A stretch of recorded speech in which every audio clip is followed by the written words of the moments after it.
Hello everyone. आज हम लोग डिस्कस करने वाले इकोनॉमिक ऑर्डर क्वांटिटी के बारे में। इकोनॉमिक ऑर्डर क्वांटिटी को ईओक्यू के नाम से जानते हैं। Economic order quantity represent the optimum order size when discount are not afford by supplier, that is there are no price break.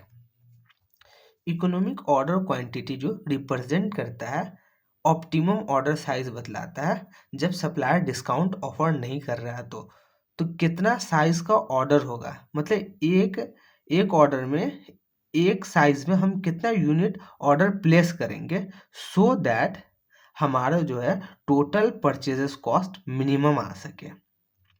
वो किस चीज़ की हेल्प से फाइंड करते हैं? इकोनॉमिक ऑर्डर क्वांटिटी की हेल्प से फाइंड करते हैं। ठीक है।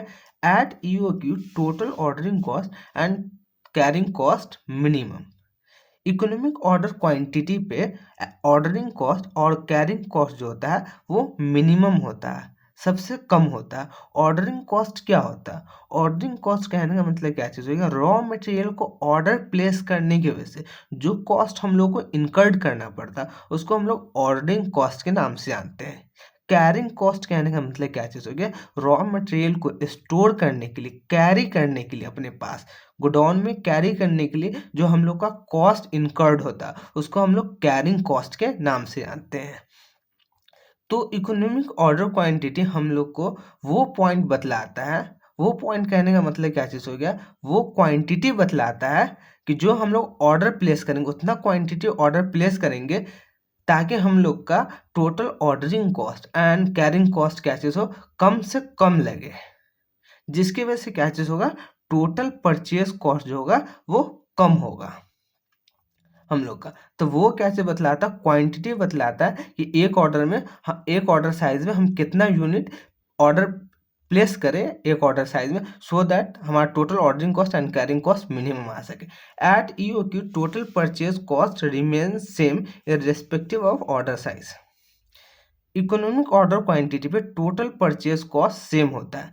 क्यों सेम होता है? इकोनॉमिक ऑर्डर क्वांटिटी पे टोटल परचेज कॉस्ट इसलिए सेम होता है बिकॉज सप्लायर डिस्काउंट नहीं दे सकता है। ये एजम्पशंस होता है इकोनॉमिक ऑर्डर क्वांटिटी का, इसलिए परचेज कॉस्ट सेम होता है। टोटल कॉस्ट जो होता है रॉ मटेरियल का उसमें 3 कंपोनेंट इन्वॉल्व होता है। First component purchase cost, second component ordering cost, third component carrying cost. ठीक है। तो परचेस कॉस्ट तो सेम होगा इकोनॉमिक ऑर्डर क्वांटिटी पे। ठीक है, क्योंकि यहाँ पे डिस्काउंट ऑफर नहीं कर रहा है supplier irrespective of order size. Order size कुछ भी हो, हम 200 यूनिट का ऑर्डर करें, 200 यूनिट का एक ऑर्डर साइज हो या 400 यूनिट का ऑर्डर साइज हो। ऑर्डर साइज कहने का मतलब क्या चीज़ हो? कितना यूनिट हम एक बार में ऑर्डर प्लेस कर रहे हैं, एक साइज में हम ऑर्डर प्लेस कर रहे हैं उसको हम लोग किस नाम से जानते हैं? ऑर्डर साइज के नाम से जानते हैं।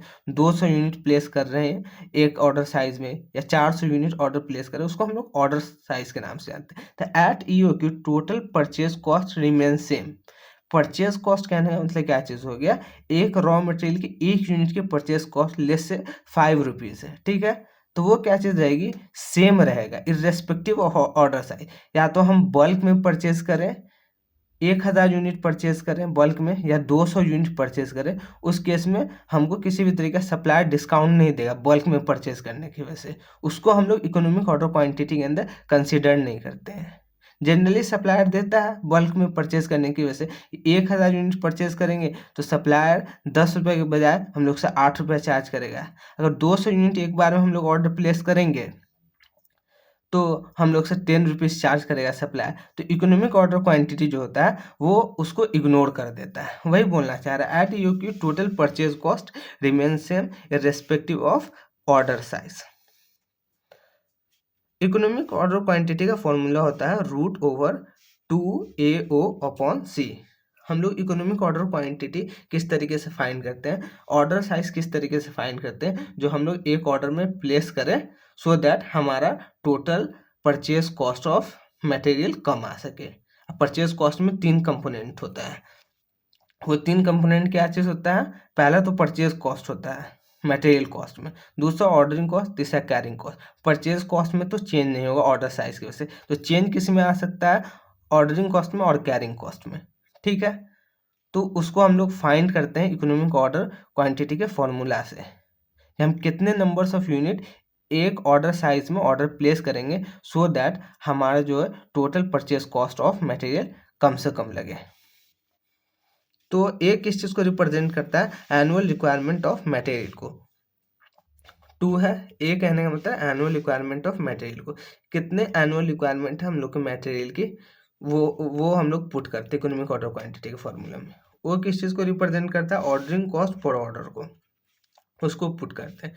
सी किस चीज़ को रिप्रेजेंट करता है, carrying cost per unit per annum को। ठीक है, तो ये सब फॉर्मूला के, ये सब जो है क्वेश्चन की हेल्प से हम लोग पुट करते हैं, और इकोनॉमिक ऑर्डर क्वांटिटी का फॉर्मूला हम लोग को उतना क्वांटिटी बतला देता है कि इतना क्वांटिटी प्लेस कीजिएगा एक ऑर्डर साइज में, सो दैट आपका ऑर्डरिंग कॉस्ट और कैरिंग कॉस्ट कम लगेगा। ऑर्डरिंग कॉस्ट में क्या क्या चीज़ इंक्लूड किया जाता है, transportation cost, inspection cost. Carrying cost में इंक्लूड किया जाता है cost of storage, cost of interest, cost of obsolescence. Cost of storage कहने का मतलब क्या चीज़ हो गया, गोडाउन का जो रेंट दे रहे हैं हम लोग रॉ मटेरियल को स्टोर करने की वजह से, that is known as cost of storage. Cost of interest कहने का मतलब क्या चीज़ हो गया, हम लोगों ने जितने वैल्यू का रॉ मटेरियल परचेज कर लिया, जितने अमाउंट का रॉ मटेरियल परचेज किया हम लोगों ने, अगर रॉ मटेरियल परचेज नहीं करते तो उस पैसे को कहीं ना कहीं हम लोग इन्वेस्ट करते हैं, उस पैसा को इन्वेस्ट करते हैं तो उस पर हम लोग इंटरेस्ट कमाते हैं। ठीक है, तो वो भी क्या चीज़ हो गया, एक तरीके का हम लोग का कॉस्ट हो गया, तो उसको भी हम लोग कंसीडर करेंगे और उसको ऐड करेंगे कैरिंग कॉस्ट के अंदर। And cost of obsolescence given होगा, उसको भी हम लोग कैरिंग कॉस्ट के अंदर ऐड करेंगे।